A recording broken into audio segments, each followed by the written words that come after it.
Assalamualaikum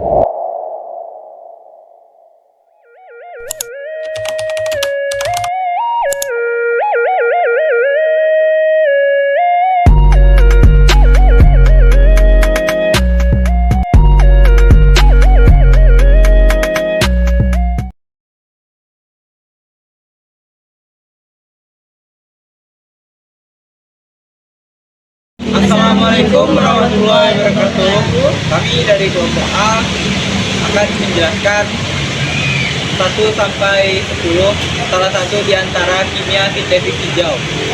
Nama saya Adrian Fernando Parega. Nama saya Aprilia Putri. Nama saya Aisyah Ayu juga. Nama saya Darasa Afiana.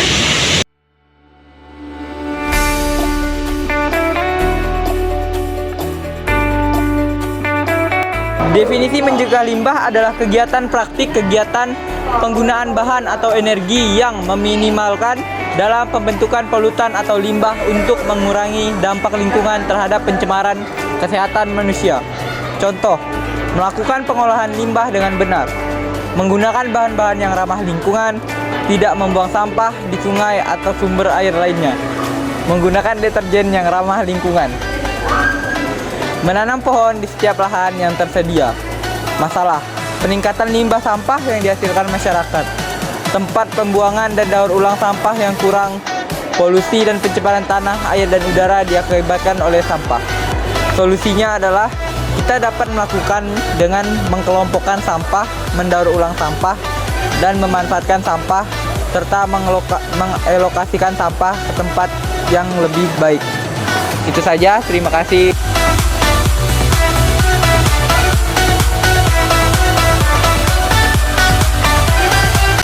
Baiklah, di sini saya akan menjelaskan tentang memaksimalkan nilai ekonomi suatu atom.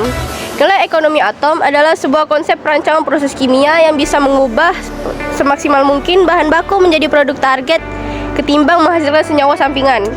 Tujuannya untuk menentukan efektivitas dan efisiensi suatu reaksi berupa persentase dari total massa reaktan yang berhasil diubah menjadi produk yang diinginkan. Cara memaksimalkan nilai ekonomi suatu atom adalah memaksimalkan jumlah atom dari semua pereaksi dalam proses produksi. Contoh kasus atau solusi yaitu menggunakan bahan baku terbarukan, menghindari bahan kimia derivatif, menggunakan katalis, meminimalkan peluang kecelakaan. Penerapannya yaitu menggunakan metode sintesis baru yang dirancang untuk memaksimalkan penggabungan semua bahan yang digunakan dalam proses ke dalam produk akhir. Terima kasih, sekian dari saya.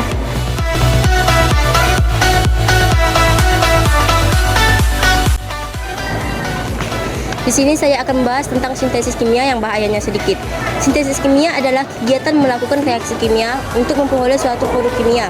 Hal ini terjadi berdasarkan peristiwa fisik dan kimia yang melibatkan satu reaksi atau lebih. Sintesis kimia adalah suatu proses yang dapat direproduksi selama kondisi yang diperlukan terpenuhi.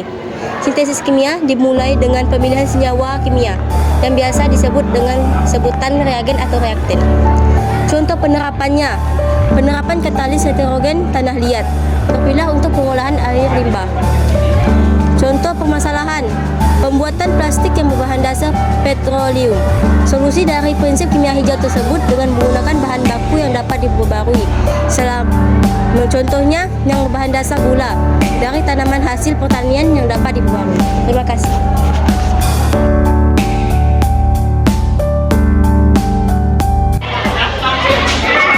Assalamualaikum warahmatullahi wabarakatuh. Saya akan menyampaikan hasil kimia hijau dan buat prinsip yang bisa yang melibatkan bahan kimia definisi dari kimia hijau. Perancangan bahan kimia yang lebih aman atau desain.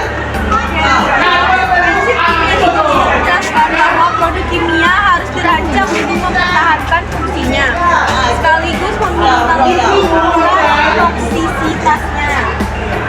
Kemudian tujuan dari prinsip kimia hijau ini dengan mengingat hal ini, prinsip adalah peringatan bagi para ahli kimia bahwa merupakan tanggung jawab kita untuk merancang semua bahan kimia agar tidak hanya efisien sesuai kebutuhan, namun juga mengurangi toksisitas sesuai dengan desainnya. Kemudian teorinya, Ellis Hamilton pada tahun 1928 terlihat jelas bahwa banyak bahan kimia yang berpotensi menimbulkan risiko serius terhadap kesehatan manusia dan lingkungan. Hamilton 1928. Contoh dari penerapannya adalah mendesain proses yang melibatkan bahan kimia yang adalah perubahan pada proses pembuatan PVC dan nilon. Masalah yang dihadapi, dulu proses pembuatan PVC dan nilon menggunakan asam adibat dari benzena sebagai bahan dasar yang memiliki resiko berbahaya bagi kesehatan. Kemudian terakhir solusinya. Sekarang proses pembuatan PVC dan nilon menggunakan asam adipat dari glukosa yang terbaik bagi kesehatan.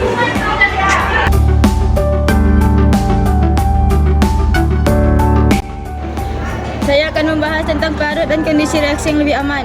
Pelarut merupakan cairan yang mampu melarutkan zat lain yang umumnya berbentuk padatan tanpa mengalami perubahan kimia. Contoh permasalahannya, pelarut dan kondisi reaksi yang lebih aman biasanya membutuhkan biaya yang lebih mahal. Pelarut yang lebih aman dapat memerlukan waktu yang lebih lama untuk pelaksanaan reaksi. Produksi produk kimia sampingan yang berbahaya bagi lingkungan maupun kesehatan. Contoh, penggunaan pelarut aseton dalam reaksi esterifikasi, penggunaan pelarut air dalam hidrolisasi, dan penggunaan pelarut asam klorida dalam reaksi netralisasi. Sekian dari kami kelompok A.